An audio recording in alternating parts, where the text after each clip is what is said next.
नमस्कार साथियों, आप जुड़ चुके हैं वाईडी ब्रदर्स क्लासेज के ई लर्निंग प्लेटफॉर्म पर और मैं आपका दोस्त और होस्ट यादराम आपके लिए लेकर आया हूँ हिंदी विषय का एक खास टॉपिक जिसका नाम है, नाम तो नहीं बताऊंगा अभी, लेकिन पहले मैं उसके बारे में कुछ बातें कर लेता हूँ। ये ऐसा टॉपिक है दोस्तों जिसके बारे में आपके दिलो दिमाग में पहले से ही फोबियो भरा जाता है। आपको पहले से इस टॉपिक से डराया जाता है कि ये हिंदी का ऐसा टॉपिक है, अगर ये टॉपिक एग्जाम में आए या इस टॉपिक से प्रश्न इस परीक्षा में पूछे जाए तो उन प्रश्नों को आपको छोड़ देना है या उनको साइड कर देना है या इन प्रश्नों में आपको उलझना नहीं है। इस प्रकार की बातें आपको बताई जाती हैं या फिर आपने सोच ली है। तो दोस्तों आज ये सारा कॉन्सेप्ट मैं क्लियर कर देता हूँ। एक भी बात आपके जहन में ऐसी नहीं होगी जो हिंदी को लेकर के आपके दिमाग में बैठा रहेगा कि आज हिंदी का कोई प्रश्न मैं छोड़ दूं। हिंदी एक बहुत ही अच्छा सब्जेक्ट है, हिंदी एक बहुत ही अच्छा विषय है। जिसको समझा जाए तो हिंदी जैसा कोई स्वीट और कोई अच्छा सब्जेक्ट नहीं हो सकता, कोई अच्छा विषय नहीं हो सकता। लेकिन अगर दोस्तों आप हिंदी को इजी वे में लेते हैं या आप कहते हैं कि नहीं हिंदी है, हिंदी सब्जेक्ट है, हिंदी विषय है, तो इसके प्रश्न आसानी से हो जाएंगे। तो ऐसा भी कुछ नहीं है, हिंदी को भी समय देना पड़ेगा। जिस प्रकार से मैथमेटिक्स में या मैथ में प्रतिशत पर बहुत सारी प्रश्नावलियां आधारित है या बहुत सारी प्रश्नावलियां टिकी हुई है, जिस प्रकार से प्रतिशत का महत्व है पूरे के पूरे मैथ में, उसी प्रकार से हिंदी में इस टॉपिक का खास महत्व है। अपने आप में ये बड़ा टॉपिक है दोस्तों। और ये हिंदी व्याकरण में अगर इस टॉपिक को आप समझ रहे हैं और बहुत अच्छे से समझ रहे हैं तो समझ लीजिएगा कि हिंदी व्याकरण का बहुत सारा मैटर आपको बहुत अच्छे से समझ में आ गया है और आप हिंदी के प्रश्नों को बहुत आसानी से हल कर पाएंगे। जी हाँ, बिल्कुल सही पकड़े हैं आप। मैं बात कर रहा हूं संधि की। ये बहुत अच्छा टॉपिक है और इस संधि टॉपिक को हम किस तरीके से आज सोल्व करने वाले हैं। आपके दिमाग में अगर छोटी मोटी बहुत कोई भी बात है कि संधि पूर्वाग्रह होते हैं कि संधि जो टॉपिक है वो सब समझ में नहीं आता। सभी बच्चों के कमेंट्स ये होते हैं कि सर हिंदी में बाकी सब समझ में आ जाता है, संज्ञा समझ में आ जाती है, सर्वनाम समझ में आ जाते हैं, विशेषण समझ में आ जाते हैं, लेकिन ये संधि का टॉपिक है ये थोड़ा सा टेढ़ा है या फिर इसको आप समझना ही नहीं चाहते। ऐसा कुछ नहीं है, ये टॉपिक बहुत ईजी है। सबसे सरल टॉपिक संधि का ही है, हिंदी का, लेकिन समझा जाए तब। आज समझेंगे हम। तो दोस्तों संधि का जो टॉपिक है वो किसी भी परीक्षा की दृष्टि से, चाहे वो कोई भी परीक्षा हो, उसमें हिंदी विषय को सम्मिलित किया गया है तो उस परीक्षा में संधि का टॉपिक तो मुख्य रूप से रखा जाता है या संधि तो उसमें आनी ही आनी है, ये तो एक तय बात मानिए आप। तो संधि को हम दरकिनार कैसे करते हैं? संधि तो सब्जेक्ट ही ऐसा है भाई, संधि तो टॉपिक ही ऐसा है जिससे प्रश्न आने हैं। हमें पता है कि संधि से प्रश्न आने हैं और एक नहीं, दो, तीन, पांच प्रश्नों तक की संख्या होती है।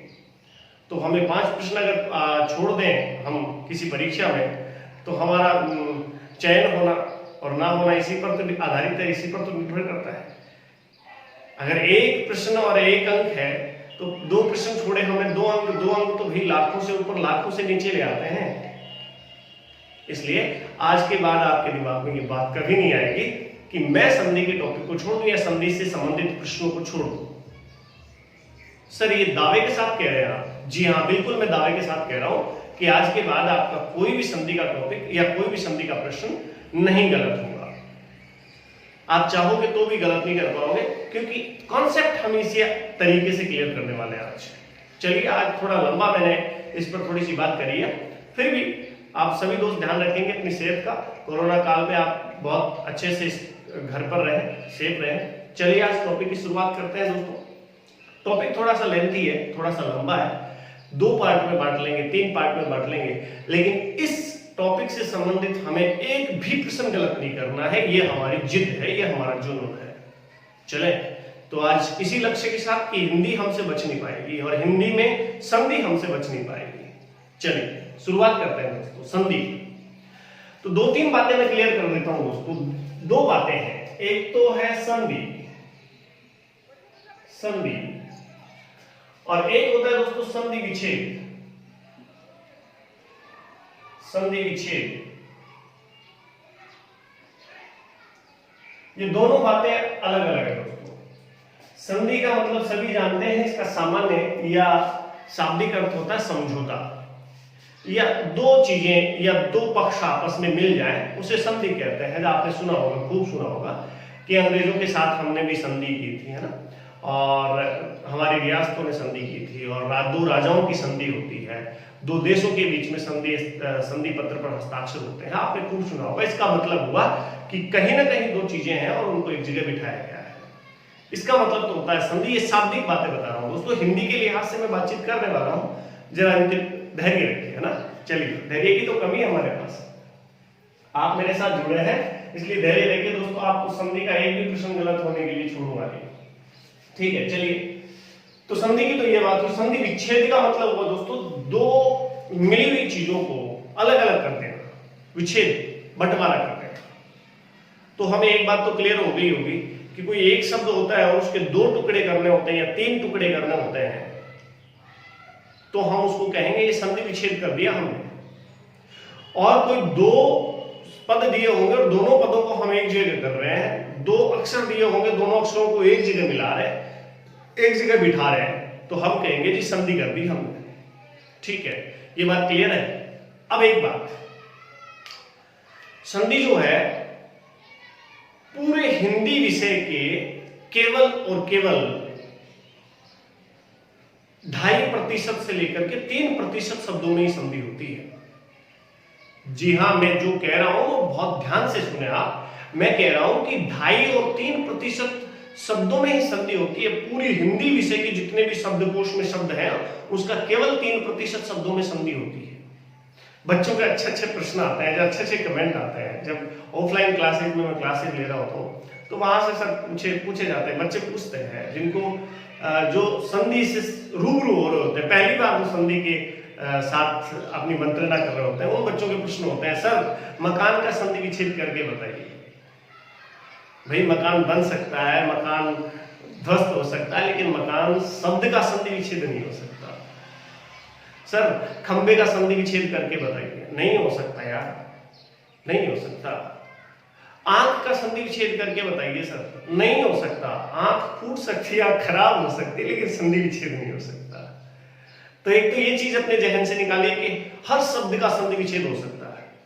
ये अपने दिमाग से बाहर निकाल दीजिए कि हिंदी के हर शब्द का संधि विच्छेद हो सकता है। इसके लिए मैं आपको सारी शर्तें बताऊंगा, कौन कौन से शब्दों का संधि विच्छेद हो सकता है।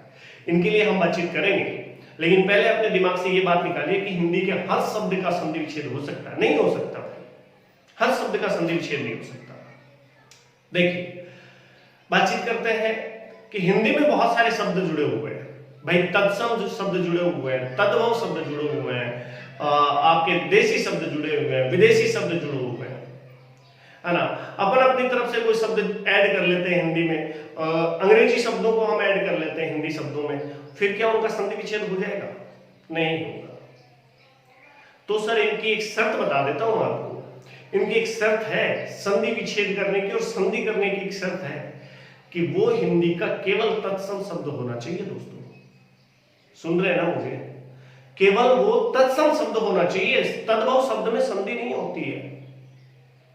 तद्भव जो मुख्य रूप से हिंदी का शब्द है उसमें संधि नहीं हो सकती। समझ रहे होगा? हाँ, तत्सम में संधि हो सकती है, विदेशी शब्दों में संधि नहीं हो सकती। विदेशी शब्द नहीं हो सकती। रेलगाड़ी का संधि विच्छेद करोगे नहीं होगा। रेल धन गाड़ी नहीं, गलत है, ये तो गलत हो जाएगा। दोनों शब्दों को किसी को भी मिला लो। बुक का संधि विच्छेद कैसे कर दोगे यार? नहीं होगा ना, नहीं होगा। बुक का संधि विच्छेद नहीं हो सकता, रूम का संधि विच्छेद नहीं हो सकता। कैसे हो सकता है? तत्सम वे शब्द जो संस्कृत के थे या संस्कृत भाषा के थे और उनको हिंदी में हम ऐसे के ऐसे काम में लेने लग गए, हिंदी भाषा में प्रयोगित करने लगे, उनको तत्सम कहते हैं। पहली बात। और इन्हीं शब्दों में केवल संधि हो सकती है या संधि विच्छेद हो सकता है। क्लियर? आज कॉन्सेप्ट क्लियर कर लीजिए। संधि तो फिर बहुत छोटी बात है, संधि को समझना तो बहुत छोटी बात है। पहले इसके से पहले के जो पूर्वाग्रह है उनसे हमें निजात पानी है। पहले हमें यह ध्यान रखना है कि हम संधि के बारे में हमारे दिमाग में फोबियो क्यों बिठा करके रखे हुए हैं, है ना। तो समझिए, पहली बात, तद्भव शब्दों में संधि नहीं होती, विदेशी शब्दों में संधि नहीं होती, केवल और केवल तत्सम शब्दों में ही संधि हो सकती है। क्लियर है? तो आगे बढ़े। आगे बढ़ते हुए जिस प्रकार से मैं बात कर रहा था कि मैथमेटिक्स में जिस प्रकार से प्रतिशत प्रश्नावली का सबसे ज्यादा महत्व है, वैसे ही हिंदी व्याकरण में संधि का जो टॉपिक है उसका बहुत ज्यादा महत्व है। और ये क्यों महत्व है मैं समझा रहा हूं आपको। देखिए, प्रतिशत से जिस प्रकार से, जो मैं गणित की बात कर रहा हूं, प्रतिशत से जिस प्रकार से साझा प्रभावित होता है, लाभ हानि प्रभावित होती है, अनुपात समानुपात प्रभावित होते हैं, वैसे ही संधि से समास भी प्रभावित होता है, तत्सम तद्भव भी प्रभावित होते हैं, प्रत्यय और उपसर्ग भी प्रभावित होते हैं।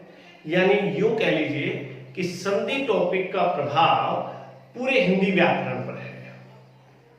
ठीक है, तो इसलिए हमारा ये टॉपिक है जो बहुत महत्वपूर्ण बन जाता है।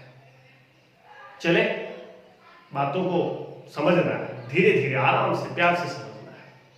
चले दोस्तों, बहुत ज्यादा आपका समय नहीं लूंगा इन बातों पर, क्योंकि समझदार तो खुद है ही भाई, तभी तो कंपटीशन की तैयारी कर रहे हैं आप। चले आगे बढ़ते हैं।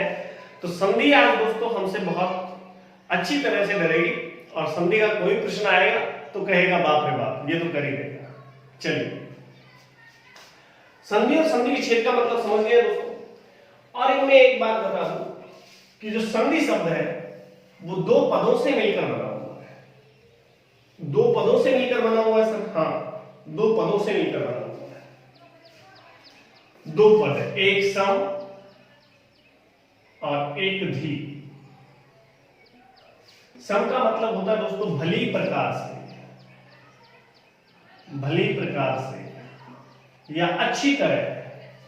और धी का मतलब होता है दोस्तों बिठा देना या स्थापित कर देना, स्थापित कर देना। भली प्रकार से दो वर्णों को जब एक जगह अच्छी तरह से बिठा दिया जाता है, स्थापित कर दिया जाता है, तो उसे हम संधि कहते हैं। ये तो शाब्दिक अर्थ हुआ। चले आइए, और संधि की एक शर्त और है, वो मैं सारी चीजें आपके सामने पहले ही क्लियर कर देता हूं दोस्तों। संधि की क्या शर्त है? संधि की शर्त है दो पदों को भली प्रकार से स्थापित कर देना।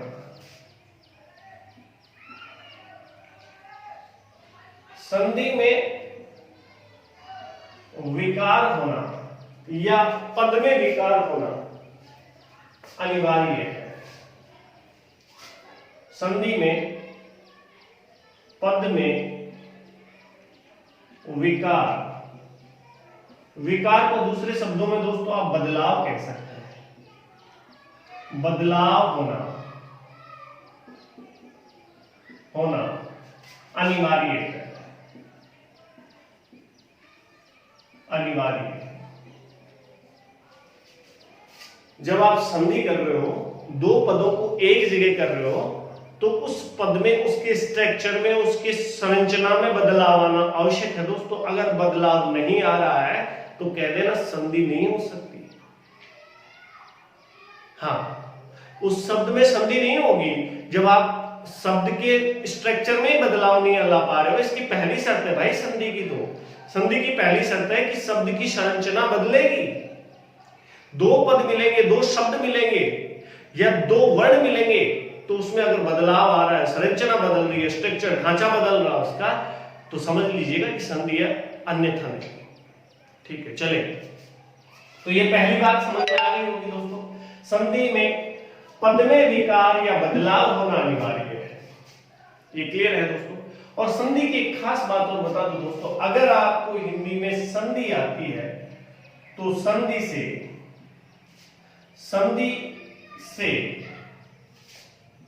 शब्द शुद्धि में, किसमें दोस्तों?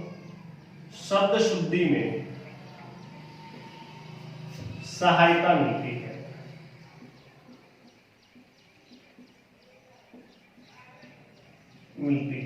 शब्द शुद्धि में सहायता मिलती है। मतलब अगर आपको संधि आती है तो फिर आप शब्दों को शुद्ध लिखना सीख जाओगे, और शब्दों को शुद्ध लिखना बेहद अनिवार्य है, बेहद जरूरी है दोस्तों। आपकी बात में तभी वजन बढ़ता है या तभी आपकी बात में दम होता है जब आपका लिखा हुआ शब्द शुद्ध हो। चाहे आप किसी भी सर्विस में हो, किसी भी सेवा में हो, अगर आपके एप्लीकेशन में लिखी हुई चीजें शुद्ध भाषा में लिखी हुई है। जहां तक मेरा मानना है, हम हिंदुस्तानी और हिंदुस्तानी लगभग हिंदी में ही अपनी जो प्रार्थना पत्र है वो देते हैं, ठीक है। और उसमें लिखे हुए शब्द हमारे सारे के सारे अगर शुद्ध है तो अधिकारी जो है वो प्रभावित होता है, ठीक है। तो ये तो जरूरी है दोस्तों, आप चाहे तैयारी कर रहे हैं नहीं कर रहे हैं तो भी आप इस लेक्चर को सुनिएगा, ये आपके लिए बेहद काम आने वाला लेक्चर है, ठीक है। चलिए आगे बढ़ते हैं। तो ये दोनों बातें क्लियर होनी चाहिए दोस्तों। संधि में पद में विकार होना, बदलाव होना जरूरी है। अगर नहीं हो रहा है तो वो संधि पद ही नहीं है, वो संधि का शब्द ही नहीं है। संधि से शब्द शुद्धि में सहायता मिलती है, शब्द शुद्धि में सहायता मिलती है, ये भी बहुत जरूरी बात है दोस्तों। संधि आने लग जाएगी तो समझ लेना आप शुद्ध लिखना सीख गए। अब चलते हैं भाई संधि पर, जो आपका इंतजार है वो खत्म हो रहा है, धीरे धीरे चल रहे हैं हम। ये बातें भी बहुत महत्वपूर्ण थी दोस्तों, इसलिए बताना मैंने जरूरी समझा। चलिए अब बढ़ते हैं हम संधि की तरफ। और दोस्तों सबसे महत्वपूर्ण बात, संधि की परिभाषा क्या होती है। किताबी परिभाषा और मेरी परिभाषा, दोनों ही परिभाषाएं बता देता हूं दोस्तों। किताबी परिभाषा, दो या दो से अधिक वर्णों के मेल से उत्पन्न विकार ही संधि कहलाता है, ही संधि कहलाता है।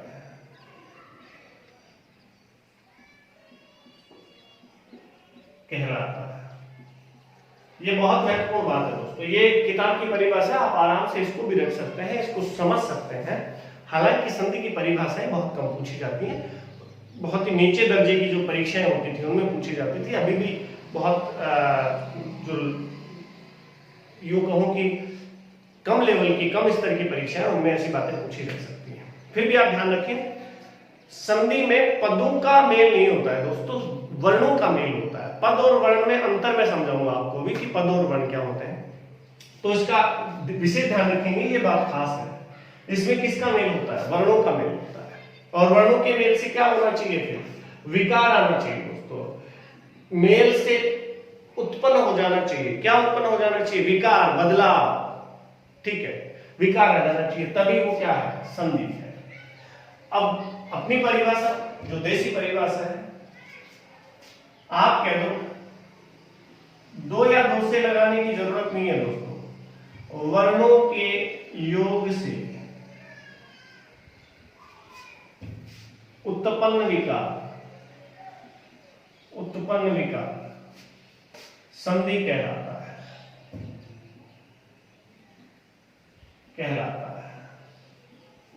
अब ये थोड़ा सा, ये मेरी तरफ से मैंने एक लाइन की परिभाषा बनाई है दोस्तों, ये आप इसमें सोचने वाली कोई बात नहीं है, इसको समझें। भाई वर्णों कहा है तो मतलब दो तो होंगे यार, सीधी सी बात है ना। ये तो बहुवचन बना करके पहले ही किताब वाले ने कहा है, तो मैं इन दो या दो से दो को हटा रहा हूं, है ना, ये थोड़ा सा एक्स्ट्रा है। तो वर्णों के योग से, अब मेल और योग भी एक ही बात है। उत्पन्न विकार क्या कहलाता है, संधि कहलाता है।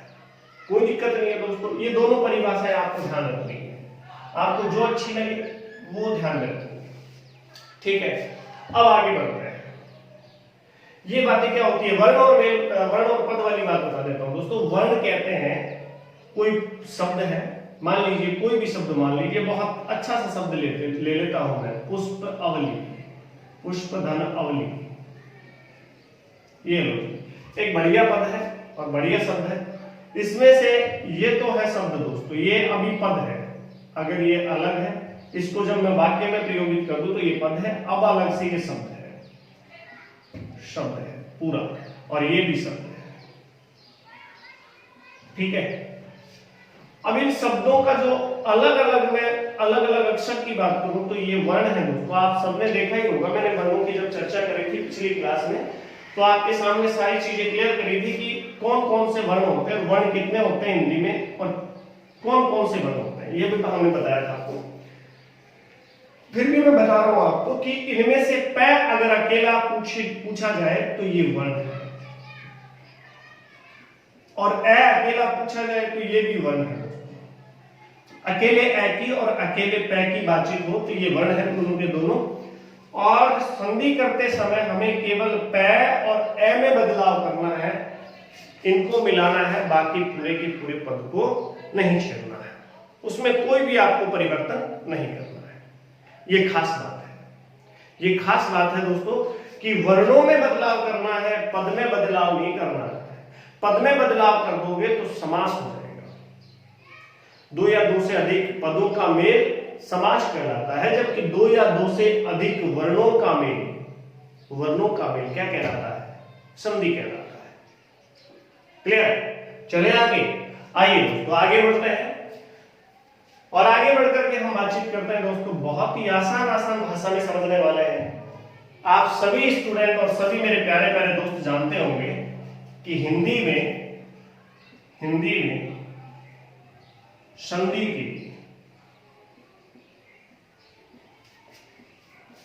तीन भेद माने गए हैं। तीन भेद, कितने दोस्तों? तीन भेद माने गए हैं। कितने भेद माने गए हैं? तीन भेद माने गए, तीन प्रकार माने गए हैं, यूं कह दीजिए, ठीक है, कोई दिक्कत नहीं है।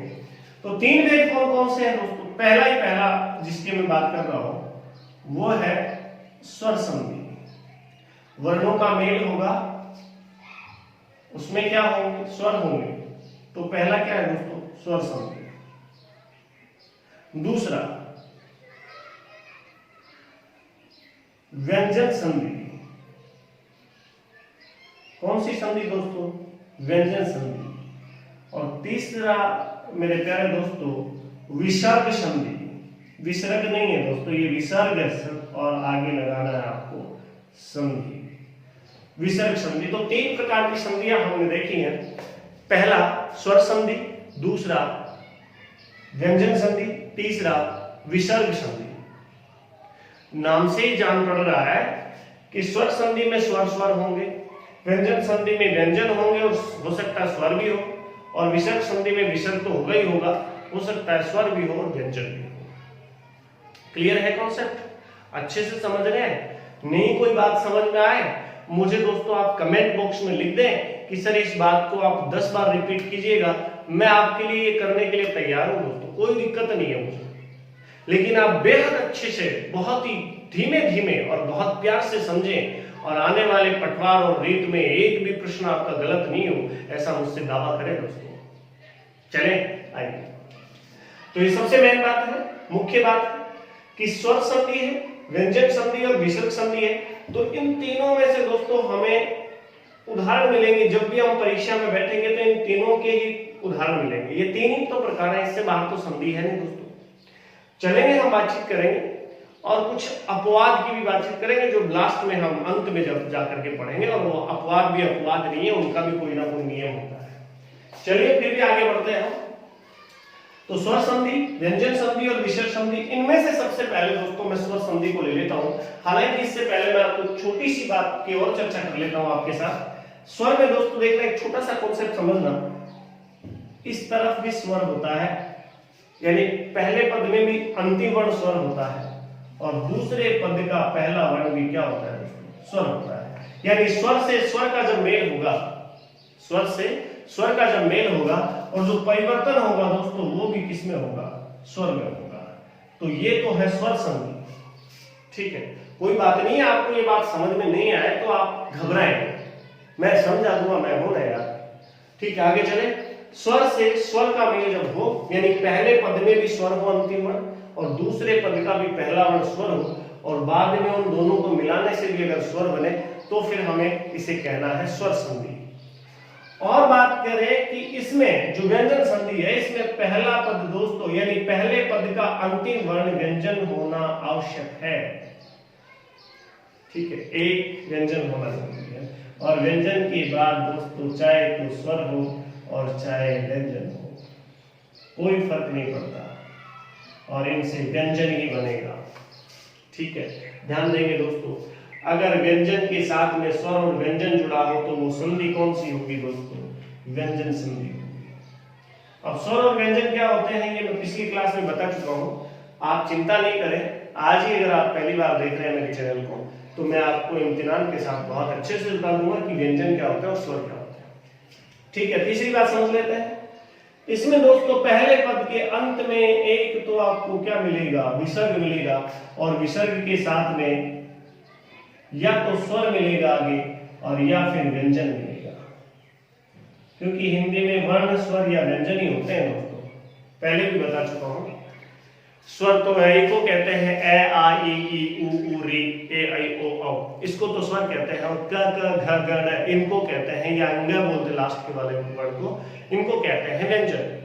ठीक है, और विसर्ग आप जानते ही दोस्तों, पहले भी मैं चर्चा कर चुका हूं, इस तरह का जो निशान और इस तरह का जो चिन्ह है वो हमारा विसर्ग कहलाता है। इसके बारे में भी हम आगे बढ़ेंगे। तो हाल फिर चले आगे बढ़े, आप सबका हाँ है, हाँ है तो ही चले। ये कोई केबीसी थोड़ी है दोस्तों की टाइम लिमिट हमारे पास। चलते हैं आगे, बढ़ते हैं, ये तो हमारे जिंदगी का, जीवन का सवाल है, तो बढ़े आगे। आप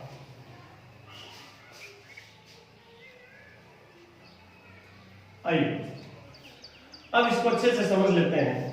आप दोस्तों जिस भी मेरे प्यारे दोस्त को स्क्रीनशॉट की आवश्यकता हो वो स्क्रीनशॉट ले ले, और मैं इतना समय दे पा रहा हूं आपको मेरे अंदाज से कि आप स्क्रीनशॉट ले पाए।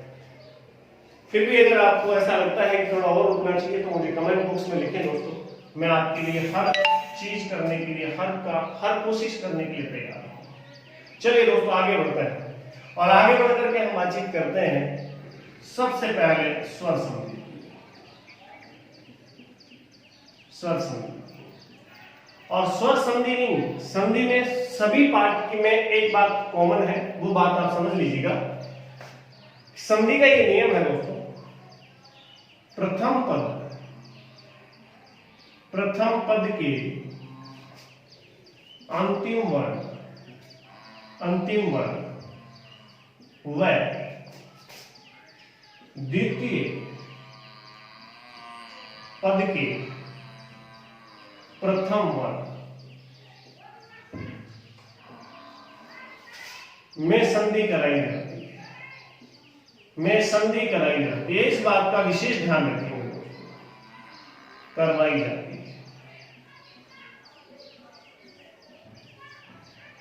ये बहुत खास बात है, क्लियर है? एक उदाहरण देकर के समझा देता हूं आपको, ये बात भी हम बाद में पढ़ेंगे, पहले एक उदाहरण देकर के समझा देता हूं। और उदाहरण ये है, जैसे मान लीजिए अभी हमने लिया धर्म धन अर्थ, ये दो पद है दोस्तों, एक पद ये है, एक पद ये है, एक पद धर्म, दूसरा है अर्थ।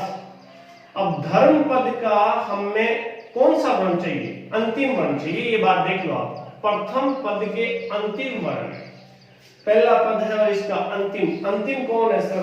र है कि मैथ है?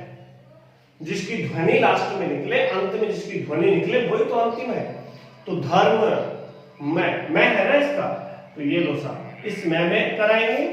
और दूसरे पद का देखिए, द्वितीय पद के प्रथम वर्ण में संधि करवाई जाती है, तो द्वितीय पद का पहला वर्ण कौन सा है दोस्तों? ए, तो यहां पर ए लिख दिया। अब आपका एक बात कहना आपका जायज बनता है कि सर आपने कहा था कि स्वर से स्वर का मेल होगा, पहले तो ये बताओ सर कि इसमें संधि कौन सी है? तो मैं कह देता हूं दोस्तों, इसमें स्वर संधि।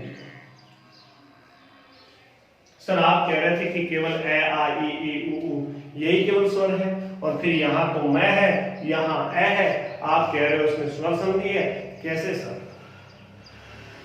तो भाई मेरे, मैं इसलिए इसको स्वर मान रहा हूं क्योंकि इसके नीचे हलंत नहीं है। हलंत होता तो ये आधा वर्ण होता या व्यंजन होता। इसमें तो ए की ध्वनि है, मैं में ए मिला हुआ है, और मैं में ए मिला हुआ है, तो मैं इसे क्या मानूं, क्या समझूं? इसे मैं स्वर समझूं। यानी इसमें से मैंने ए निकाला और इसमें से मैंने ए निकाला, तब जाकर के क्या बना दोस्तों? आ बना। इसका नियम है, आगे मैं नियम की चर्चा करूंगा। हाल फिलहाल इतना समझ लीजिए कि पहले पद का अंतिम वर्ण और दूसरे पद का पहला वर्ण केवल इनमें ही हमें संधि करानी होती है, बाकी के पद को हमें परिवर्तित नहीं करना है, नहीं छेड़ना है। तो चलिए हम कराते हैं, एक बार देखकर करा करके दिखा देते हैं। धर्म, इस ए का और इस ए का क्या बना था दोस्तों, मैं तो रह गई, इस ए का और इस ए का दोनों का आ बना था तो धर्मा हो गया, और आगे थ है तो थ वापस लगा दिया, धर्मार्थ हो गया दोस्तों, धर्मार्थ हो गया। और ये किस संधि का उदाहरण है, स्वर संधि का उदाहरण। स्वर संधि में भी कौन सी स्वर संधि का उदाहरण है, इसकी चर्चा हम अगली क्लास में करेंगे दोस्तों। अगली क्लास में हम डायरेक्ट संधि पर चलेंगे, आज केवल कॉन्सेप्ट क्लियर करवाना आवश्यक था दोस्तों। अगली क्लास में हम बेहद आसान तरीके से और बहुत ही ट्रिकी मेथड से हम संधि को पढ़ने वाले हैं, समझने वाले हैं। बने रहिए यादराम के साथ। वाईडी ब्रदर्स क्लासेज यूट्यूब चैनल पर आपका हमेशा ही अभिनंदन रहेगा, स्वागत रहेगा। मिलते हैं अगली क्लास में दोस्तों, तब तक के लिए नमस्कार, जय हिंद, सब बात है।